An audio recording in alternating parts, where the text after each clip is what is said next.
परंपरा, प्रतिष्ठा, अनुशासन। जय हिंद। आज मैं आप लोगों को क्लास 10th का एक्सरसाइज 10.1 का क्वेश्चन नंबर 6 और उससे आगे भी कराऊंगा। चलिए देखते हैं क्वेश्चन नंबर 6। क्वेश्चन है आपका, सीखिए कि किसी वृत्त की दो समानांतर स्पर्श रेखाओं के स्पर्श बिंदुओं को मिलाने वाली रेखाखंड वृत्त का क्या होता है? व्यास होता है। तो देखिए इसका फिगर ये है। सबसे पहले आपको एक वृत्त बना लेना है और दो समानांतर स्पर्श रेखा, ये ए और बी, ये ए और ये बी हो गया, और ये आपका सी और ये डी हो गया। दो समानांतर रेखा हो गया। ये ए और ये बी और ये सी और डी, दो समानांतर रेखा हो गया जो वृत्त को क्या कर रहा है? स्पर्श कर रहा है। ए बी देखिए एम बिंदु पर स्पर्श कर रहा है, सी और डी एन बिंदु पर स्पर्श कर रहा है। को मिलाने वाली रेखा जो है, ये स्पर्श बिंदु को मिलाने वाली रेखा एम और एन है। स्पर्श बिंदुओं को है ना, यहाँ पे स्पर्श बिंदुओं को मिलाने वाली रेखाखंड वृत्त का व्यास होता है। ये एम और एन आपको सिद्ध करके दिखाना है कि ये वृत्त का व्यास है। तो सबसे पहले आप क्या करिएगा, माना कि ओ केंद्र वाला कोई एक वृत्त है। माना कि ओ केंद्र वाला एक वृत्त है। माना कि ओ केंद्र वाला एक वृत्त है तथा दो, यह जो है दो स्पर्श रेखा ए बी और सी डी, तथा दो स्पर्श रेखाएं हैं, रेखाएं ए बी एवं सी, ए बी एवं सी डी वृत्त को बिंदु एम तथा एन पर स्पर्श करती है, स्पर्श करती है। यह हो गया। अब ध्यान से देखिए, एक वृत्त हो गया। मान लिए, माना कि ओ केंद्र वाला एक वृत्त है। ये आप अपना मन से फिगर बना के लिख सकते हैं। उसके बाद क्वेश्चन में ही दिया गया दो समानांतर रेखा जो वृत्त को स्पर्श करता है, ए बी और सी डी देखिए, तथा दो स्पर्श रेखाएं ए बी तथा सी डी वृत्त को बिंदु एम और एन पर स्पर्श करती है। ए बी एम पर और सी डी एन पर स्पर्श करती है। और क्वेश्चन में बोल दिया कि ये जो है ना दो समानांतर रेखाएं हैं, मतलब ये ए बी समानांतर सी डी है। इतना आप हो कर सकते हैं। अब आपको क्या करना है? सिद्ध क्या करना है? सिद्ध जो करना है, ये एम और एन जो वृत्त का व्यास है। तो आप लिख सकते हैं, तो सिद्ध करना है कि एम एन वृत्त का व्यास है। ये आपको सिद्ध करके बताना कि एम एन क्या है? वृत्त का व्यास है। तो इसके लिए आपको एक प्रमाण ले लेना है। चलिए यहाँ से लिखिएगा, प्रमाण में आप लिखिएगा, वृत्त के केंद्र से, वृत्त के केंद्र लंब होती है। ये आपको लिखना जरूरी है प्रमाण में। वृत्त के केंद्र से स्पर्श रेखाओं की स्पर्श बिंदु पर खींची गई त्रिज्या लंब होती है।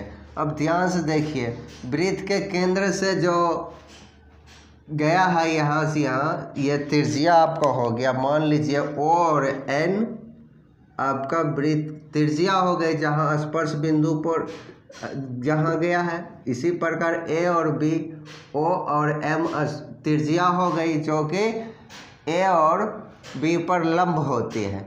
ये आपको लिख देना है। उसके बाद आप क्या कीजिएगा, इसलिए आप लिख सकते हैं, इसलिए ओ एम जो है लंब है किस पर, ए बी पर, और ओ एन जो है सी डी पर लंब है, ओ एन जो है लंब है सी डी पर। इतना आप लिख सकते हैं। आप यह जानते हैं जब लंब होता है तो वहाँ पर 90 डिग्री का एंगल बनता है, तो आप यह लिख सकते हैं, इसलिए एंगल ओ एम ए दे दीजिए, ओ एम ए बराबर कितना 90 डिग्री। अब यहाँ से लीजिएगा तो O N D, angle O N D बराबर भी 90 डिग्री। यह हो गया। अब यहाँ से देखिए, इसी प्रकार जब ये दोनों बराबर 90 है तो हम कह सकते हैं ना, इसलिए ओ एम ए बराबर एंगल ओ एन डी, दोनों बराबर भी 90 हम लिख सकते हैं। ओ एम ए बराबर 90 और ओ एन डी बराबर भी 90, मतलब ये भी बराबर, दोनों बराबर होगा, दोनों बराबर में 90 हो गया। अब आपको क्या करना है, जब दोनों कोण बराबर हो गया तो आप कह सकते हैं कि इसलिए जो है एम एन एक रेखा या एक रेखाखंड है, एम एन एक रेखाखंड है जो केंद्र ओ से जाती है। इस तरह से आप लिख दीजिएगा, क्योंकि ये दोनों, ये भी 90 ये भी 90, तो इसका मतलब जो है दोनों जो केंद्र ओ से ही जा रही है। आप इतना लिख दीजिएगा।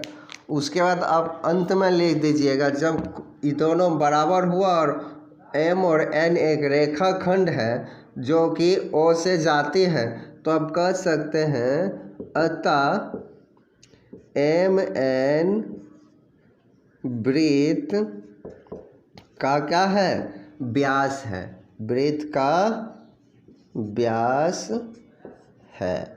यही आपको लाना था जो कि आ गया है। तो अब चलते हैं नेक्स्ट क्वेश्चन की ओर। चलिए अब देखते हैं क्वेश्चन नंबर 7 देखते हैं। क्वेश्चन है सिद्ध कीजिए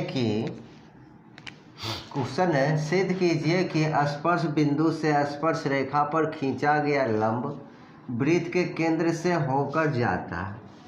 ये क्वेश्चन है आपका। सबसे पहले आप एक वृत्त बना लीजिए और ये ए और बी स्पर्श रेखा हो गया। ए बी आपका स्पर्श रेखा हो गया यहाँ से लेकर यहाँ तक। उसके बाद क्या इसमें सिद्ध करना है, स्पर्श बिंदु से क्या है, स्पर्श बिंदु से स्पर्श रेखा पर खींचा गया लंब जो होता है वृत्त के केंद्र से होकर जाता है। तो आपका यह जो है एस और पी, यह स्पर्श रेखा पर लंब डाला गया है और ओ वृत्त का केंद्र है। मान लीजिए, माना कि ए बी वृत्त की एक स्पर्श रेखा है। ये मान लेना ए और बी क्या है, माना कि ए बी वृत्त की एक स्पर्श रेखा है जो वृत्त को बिंदु पी पर, बिंदु पी यहाँ पर लिख दीजिए आप पी, बिंदु पी पर स्पर्श करती है। इस बिंदु पर स्पर्श करती है पी वाला बिंदु पर। फिर कहता है जब स्पर्श करती है तो आपका क्या हो गया, एस और पी ए बी पर लंब डाल रहा है, ओ वृत्त का केंद्र है, ओ वृत्त का केंद्र है। तो सिद्ध करना है कि एस पी वृत्त के केंद्र से होकर जाता है। ये एस और पी जो है ये आपका वृत्त का केंद्र हो गया ओ, और एस ओ से बाहर थोड़ा है और ये पी पर लंब डालता है। तो आपको क्या करना है, एस पी जो है वृत्त के केंद्र से होकर जाता है, यानी ओ से होकर जा रहा है। ये आपको सिद्ध करना है। तो रचना में लिखिए ओ और पी को पहले मिला दीजिए, ओ वृत्त का केंद्र है और ओ को पी से मिला देना है। रचना में लिख दिया है ओ को पी से ओ पी को मिलाया। उसके बाद परमाणु में आप जानते हैं वृत्त के केंद्र से वृत्त के स्पर्श रेखा के स्पर्श बिंदु पर खींची गई त्रिज्या जो होती है लंब होती है। जैसे ये केंद्र O हुआ और ये स्पर्श बिंदु पर जो खींचा गया लंब वो क्या स्पर्श बिंदु पर जो खींचा गया त्रिज्या वो क्या होता है लंब होती है। इसलिए OP जो है AB पर लंब हो गया और इसी प्रकार SP जो है H जो है P पर भी लंब आया है। ये क्वेश्चन में दिया ही गया इसलिए आपको लिख देना है SP लंब है AB पर। ये लाइन और ये लाइन आप जैसे ही लिखिएगा आप जानते हैं कि जब लंब रहता है तो वहाँ पर 90 डिग्री का एंगल बनता है। इसलिए आप लिखिएगा एंगल OPB बराबर 90 डिग्री और SPB बराबर भी 90 डिग्री। जब ये दोनों इक्वल हो गया 90-90 तो आप कह सकते हैं OPB बराबर SPB बराबर 90, दोनों बराबर है। यानी ये कोण और ये कोण दोनों 90 है तो हो ना हो ये लाइन जो है SP O से ही होकर जाता हो। ये SP जो है O से ही होकर जाता हो। इसलिए कहा गया है कि O रेखा SP पर स्थित है। मतलब जो है O जो है रेखा SP पर ही स्थित है या SP जो है केंद्र O से ही होकर जा रहा है। तो आप कह सकते हैं अतः SP वृत्त के केंद्र O से होकर जाता है और लिख दीजिएगा प्रूव। तो हो गया ये। अब चलते हैं नेक्स्ट क्वेश्चन की ओर। चलिए क्वेश्चन नंबर 8 देखते हैं। क्वेश्चन नंबर 8 है दो संकेंद्रीय वृत्तों की त्रिज्याएं 10 सेंटीमीटर और 6 सेंटीमीटर है। बड़े वृत्त की उस जीवा की लंबाई ज्ञात कीजिए जो छोटे वृत्त को स्पर्श करती है। तो सबसे पहले आप जानते हैं दो संकेंद्रीय वृत्त है तो वृत्त के अंदर वृत्त और केंद्र एक ही होना चाहिए। एक ये वृत्त हो गया और केंद्र ये आपका हो गया और ये O हो गया। अब दो वृत्तों की त्रिज्या ये बड़ा वाला वृत्त हो गया ये छोटा वाला वृत्त हो गया और इसकी जो है ना बड़े वृत्त की जीवा बड़ा वृत्त की जीवा जो है ना छोटा वाला वृत्त को स्पर्श करती है। देखिए यहाँ पर छोटे वृत्त को स्पर्श करती है। तो ये आपका हो गया बड़ा वाला वृत्त का जीवा A और B बड़ा वाला वृत्त का जीवा हो गया और बड़ा वाला वृत्त का जीवा जो है छोटा वृत्त को स्पर्श करता है। बड़ा वृत्त की त्रिज्या मान लीजिए ये हो गया आपका 10 सेंटीमीटर O और B और छोटा वाला वृत्त की त्रिज्या ये हो गया। यहाँ C नाम दे देते हैं O और C जो कि 6 सेंटीमीटर का है। इतना हो गया। अब आप जानते हैं कि वृत्त के केंद्र से जीवा पर डाला गया लंब जीवा को दो बराबर भागों में बांटता है यानी समद्विभाजित करता है। तो आप लिख सकते हैं चूँकि यहाँ से चूँकि वृत्त के केंद्र से जीवा पर डाला गया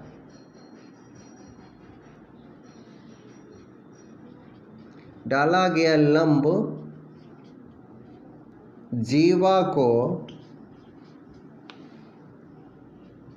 क्या करता है समद्विभाजित करता है समद्विभाजित करता है और उस पर लंब भी डालता है। जैसे लंब डाला तो 90 डिग्री कोण बनेगा समकोण बनेगा। जैसे लंब डाला तो यहाँ पर 90 डिग्री का एंगल बनेगा। ये आपको लिखना चूँकि वृत्त के केंद्र से यहाँ पे आपको से लिख देना। चूँकि वृत्त के केंद्र से जीवा पर डाला गया लंब जीवा को क्या करता है समद्विभाजित करता है। जीवा आपका A और B हो गया उसको दो भाग में बांटता है। जैसे जीवा क्या हो गया आपका जीवा बराबर में A और B हो गया यानी AC और BC दोनों बराबर हो जाएगा। AC बराबर BC और AB क्या होगा, अगर बराबर हम करेंगे तो हाफ ऑफ AB हो जाएगा। या इसको 2 को उस तरफ भेज दीजिएगा तो 2AC बराबर 2BC बराबर में AB ये हो जाएगा, क्योंकि या तो हाफ 2 इधर आ जाएगा तो हाफ AB हो जाएगा, या 2 उधर गया तो 2AC और 2BC बराबर में AB। इस तरह से हो गया। इतना करने के बाद अब आप क्या करिएगा, यहाँ पर देखिए OCB एक समकोण त्रिभुज हो गया। यहाँ से लिखिएगा समकोण त्रिभुज OCB में, जिसमें आपका जो कर्ण हो जाएगा आपका क्या, O और B हो जाएगा। और ये जो हो गया AB आप लंब ले लीजिए, BC आधार हो गया। तो आपको BC फाइंड करना, तो BC बराबर हो गया OB² माइनस OC² और बराबर OB क्या है 10 है, 10 पे स्क्वायर और माइनस 6 पे स्क्वायर, और 10 पे स्क्वायर 100 हो गया, 6 पे स्क्वायर 36 हो जाएगा 36। घटाइएगा तो 64 आ जाएगा 64, और इसका रूट निकल जाएगा तो 8 सेंटीमीटर। अब देखिए आपका BC निकल गया है कितना, 8 सेंटीमीटर, और आप जानते हैं ये 8 है तो ये भी 8 होगा, तो यानी AB आपका क्या होगा, आप ये भी कह सकते हैं AB बराबर AC प्लस BC लिख सकते हैं। या चलिए यहीं पर से देखिए, यहाँ पर आपको लिख दिए हैं AB बराबर 2BC होता है, या आप लिख सकते हैं 2BC। आपको AB ही कहता है ना, जीवा की लंबाई ज्ञात कीजिए, जीवा की लंबाई, जीवा आपका AC है तो AB बराबर 2BC, या आप ऐसे लिख सकते हैं AB बराबर AC और प्लस BC, ऐसे भी चलेगा। आपका AC और BC दोनों बराबर है, अगर BC आपको 8 मालूम है तो AC भी 8 हो जाएगा, 8 और 16 लिख सकते हैं सेंटीमीटर। या आप डायरेक्ट AB बराबर 2BC लिखिएगा तो 2 × 8 और AB बराबर हो गया 16 सेंटीमीटर। तो आप लिख सकते हैं अतः जीवा की लंबाई बराबर 16 सेंटीमीटर, या आप ऐसे भी लिख सकते हैं। तो अब चलते हैं नेक्स्ट क्वेश्चन की ओर। अब चलिए क्वेश्चन नंबर 9 का फर्स्ट देखते हैं। क्वेश्चन नंबर 9 का फर्स्ट है, त्रिभुज ABC में एक अंतःवृत्त खींचा गया है। त्रिभुज की भुजाएं जो है BC, CA और AB है। देखिए BC, CA और AB है, और क्रमशः BC 16 और CA 20 और AB जो है 24 सेंटीमीटर है, जो कि चित्र में दिखाया। चित्र जो आपका बुक में दिया गया है इस तरह से नहीं है, वो इस क्वेश्चन के लिए नहीं है, ठीक ना। यह चित्र आपको खुद बनाना होगा। उसके बाद जो है AD, BE और CF ज्ञात करना है।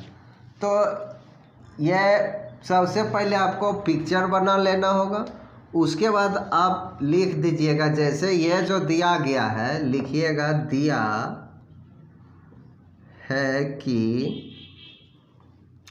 O केंद्र वाला एक वृत्त है, एक वृत्त है जिसके अंदर में है ना, माना कि O केंद्र वाला एक वृत्त है जो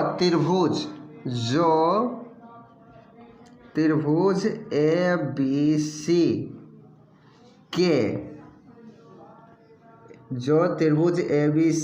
के अंदर है।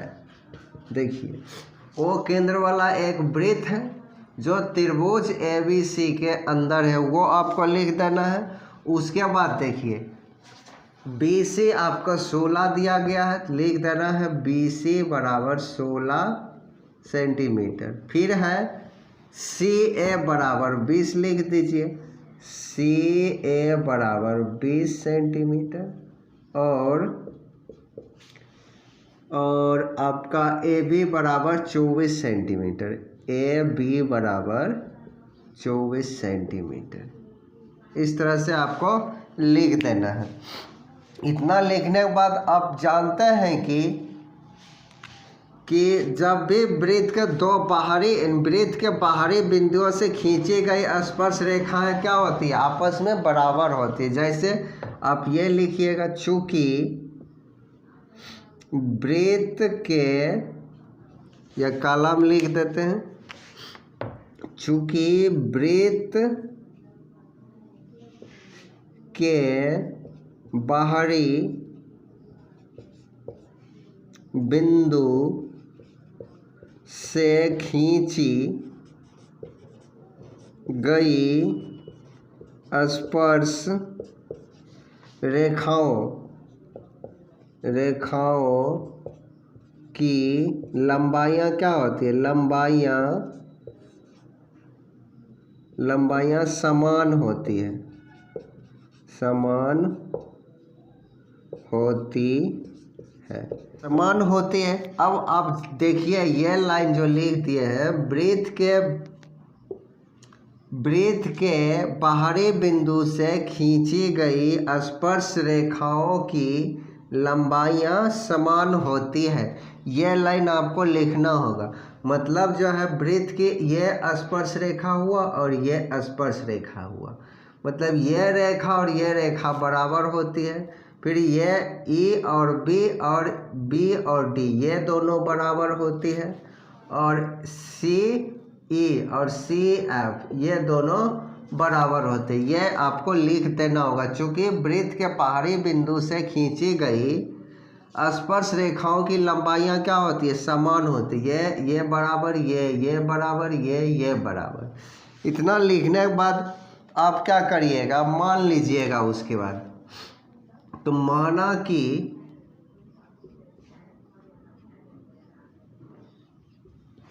तो ये सभी बराबर होगा, तो आपको क्या होगा, ए डी बराबर ए एफ हो जाएगा, ए डी बराबर ए एफ। और देखिए ऐसे ही लंबा हो जाएगा, इसलिए एक ही बार आप इसको x मान लीजिए। इस दोनों बराबर x होगा क्योंकि दोनों एक दूसरे के समान है। इसी प्रकार से आप बी डी बराबर क्या हो जाएगा, बी ई हो जाएगा, बी ई। इस दोनों बराबर y ले लेते हैं। फिर है सी एफ बराबर सी ई, दोनों बराबर आप z ले लीजिए। चलिए यहाँ आपको शायद दिखाई ना दे, तो सी ई बराबर सी एफ बराबर में z, ये हो गया। उसके बाद आपको क्या करना है, आप ध्यान से देखना है आपको। आप जानते हैं कि a और b कितना आप जानते हैं, a और b आप 24 सेंटीमीटर जानते हैं। यहाँ से यहाँ तक आप देखिए, यहाँ से यहाँ तक 24 सेंटीमीटर है a और b। उसके बाद b और c आप जानते हैं 16 जानते हैं। यहाँ से यहाँ तक आप क्या जानते हैं, 16 सेंटीमीटर b और c। उसके बाद देखिए सी ए 20 सेंटीमीटर, यहाँ से लेकर यहाँ तक आप क्या जानते हैं, 20 सेंटीमीटर, ये पूरा सी ए इतना जान रहे हैं। अब ध्यान से देखिएगा तो क्या होगा, ए बी बराबर आप लिख सकते हैं A D plus B D, A D plus B D, ऐसे लिख सकते हैं। अब ध्यान से देखिएगा तो ए बी आप क्या जानते हैं, ए बी आप यहाँ देख लीजिए, ए बी आपका 24 सेंटीमीटर हो जाएगा। यहाँ से यहाँ फोटो में यहाँ 24 लिख लीजिए। ए डी आप क्या माने हैं, ए डी को हमने x मान लिए, तो ए डी आपका हो गया x। और बी सी क्या है, b और c को माने हैं, सॉरी यहाँ बी डी है, यहाँ पे आप बी डी दीजिएगा। बी डी हो गया आपका, या फोटो में आप लगा दीजिए। जैसे यहाँ से ए डी और ए आप x लिए हैं, तो यहाँ x हो गया और ये भी x हो जाएगा। फिर बी डी और बी ई वाई लिए हैं, तो बी डी आपका हो गया b और d, y हो गया, और ये वाला e और b और e भी y हो गया। फिगर में लिख देना होगा। सी एफ और एफ सी ई बराबर में z है, ये आपका z, तो ये भी c और f तक में z हो गया। अब यहाँ पर सबका वैल्यू पुट कीजिए, आराम से बनेगा। ए बी 24 है और a और डी x है, बी डी y है, तो ये y हो गया। यह समीकरण आपका फर्स्ट हो गया। उसके बाद जो है बी सी आप लिखना। बी सी बराबर क्या लिखिएगा, बी ई और प्लस में सी ई, सी ई, बी ई आप जानते हैं 16 बराबर बी ई वाई और सी ई जेड, ये आपका समीकरण 2 हो गया। इसी प्रकार आप ए और सी लिखिए, या सी ए बुक में आपका दिया गया क्या, सी ए, चलिए सी ए लिखते हैं। सी ए बराबर ए एफ और प्लस में एफ सी या सी एफ। सी ए आपका हो गया कितना, 20 हो गया, तो आप लिख दीजिए 20, और ए एफ एक्स है, सी एफ जेड है। ये आपका समीकरण 3 हो गया। अब तीनों समीकरण को क्या करना, आपको जोड़ देना है। क्या लिखिएगा यहाँ पर, समीकरण 1 जोड़ 2 जोड़ 3, तीनों को आपको जोड़ देना है। तो जोड़िए यहाँ से।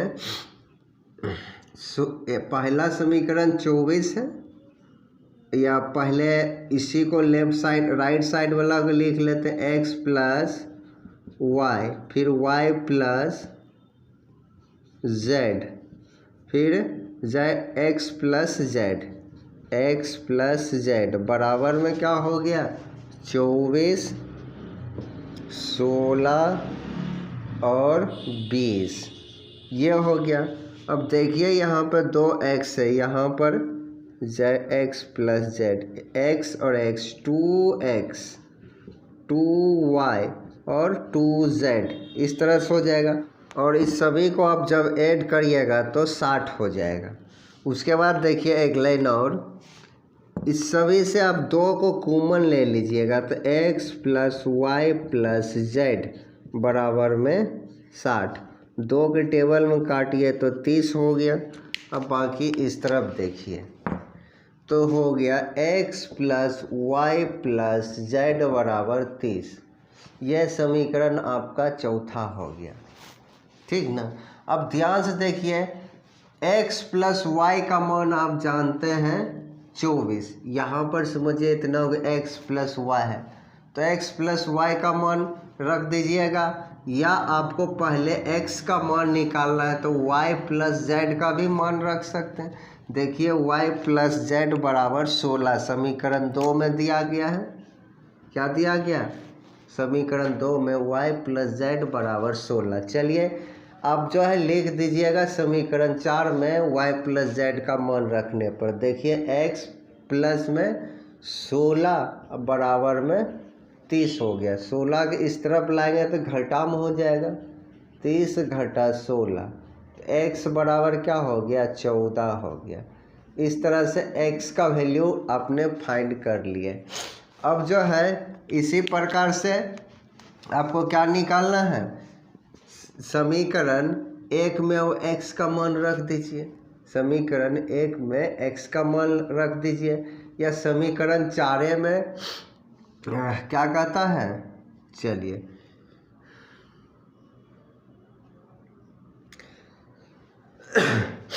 तो समीकरण 1 में ही अब आप x का मान पुट कर दीजिए। देखिए x प्लस वाई बराबर क्या है, 24 है। अब यहाँ पे आप 14 रखिएगा तो y बराबर 24, और 14 इधर आएगा तो घटा में हो गया, 24 घटा 14, इसको घटाइएगा तो 10 हो गया, 10 सेंटीमीटर हो गया।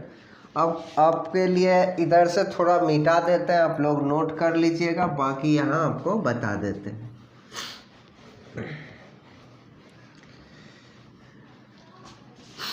अब देखिए x का भी मान मालूम हो गया और y का भी मान मालूम हो गया।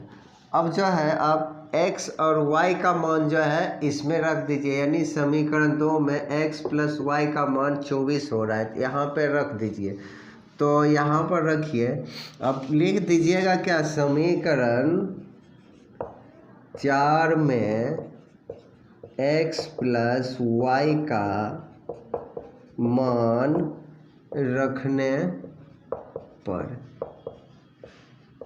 ये सब में रख दीजिएगा। जैसे समीकरण 2 में x का मान रखने पर, फिर समीकरण 4 में y प्लस जेड का मान रखने पर, इस तरह से आप लिख दिया कीजिए। तो अब समीकरण 4 में x प्लस वाई का मान रखिए, यह समीकरण आपका 4 है। तो 4 क्या है, x प्लस वाई बराबर 24 है, तो ये हो जाएगा 24 जोड़ जेड बराबर में 30 हो गया। यहाँ पर देखिए, यहाँ इस पूरे जगह पे आपने 24 रख दिए और प्लस जेड बराबर 30 हो गया। 24 को इस तरफ ले आए तो ये हो गया घटा 24, जेड बराबर हो गया 6 सेंटीमीटर। अब क्वेश्चन में देखिए क्या आपको निकालने के लिए कह रहा था, AD, BE और C। अब देखिए A और D आपने x माने हैं, तो AD आपका निकल गया 14 और B और E आपने y माने हैं, तो y बराबर निकल गया 10। फिर CF यहाँ देखिए C और F आपने Z लिए, तो Z बराबर 6 आ गया। तो आप लिख सकते हैं, इधर से थोड़ा और मिटा देते हैं, आप लोग पॉज करके नोट कर लीजिएगा। तो आप लिखिएगा, अतः AD बराबर, AD क्या है, x यानी 14 सेंटीमीटर, BE बराबर y है, BE 10 सेंटीमीटर, और CF बराबर, C और F आपका Z है, तो CF बराबर 6 सेंटीमीटर। यह तीनों आपका आंसर हो गया। आज के लिए इतना ही, अब नेक्स्ट डे मिलेंगे, तब तक जय हिंद।